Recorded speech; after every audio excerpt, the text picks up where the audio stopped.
So our symposium today was inviting healthcare professionals from various different agencies and working environments to discuss safeguarding. Safeguarding is a vast subject, so we honed down this afternoon on domestic violence. It's a growing and increasing recognised issue across communities. There was 85 women killed in 2013-14 from domestic violence. What's been recognised in some of the reviews of the cases that healthcare professionals are often in contact with people up to 5 times before this happens. But because of the circumstances of domestic violence, it's not always recognised that that might be behind the reasons they may have access to healthcare. Because healthcare is so pressured these days as well, often you see what you expect to see.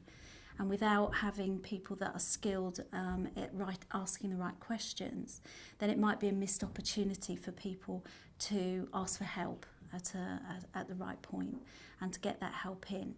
So we were just sharing with people a domestic homicide review and the learning that had come out from that right across the system, right across primary care, the acute sector, the ambulance sector, and how often this gentleman had actually been in contact. And this was the unusual thing, it was actually a gentleman.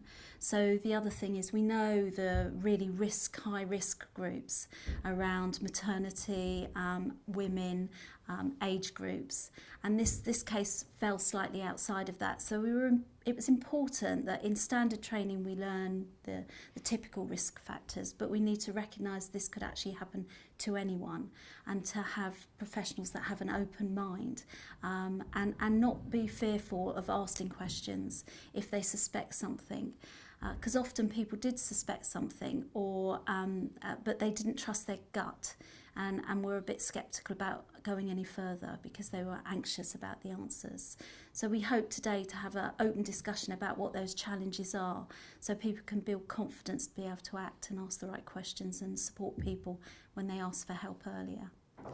So we shared some of that information and some of the learning, and then we invited groups to discuss the challenges in their own environment. And because we had quite a mixed group of GPs, of hospital ward nurses, of safeguarding experts and A&E staff, they were able to sit in groups and share experiences they might have had where they might have come across something that they felt uncomfortable and didn't quite know how to act, how they could record things that they might have heard, but the person themselves had said they didn't want it taken forward, what they might do in those circumstances, and to share some of the other resources that are out there that can help them with those decisions.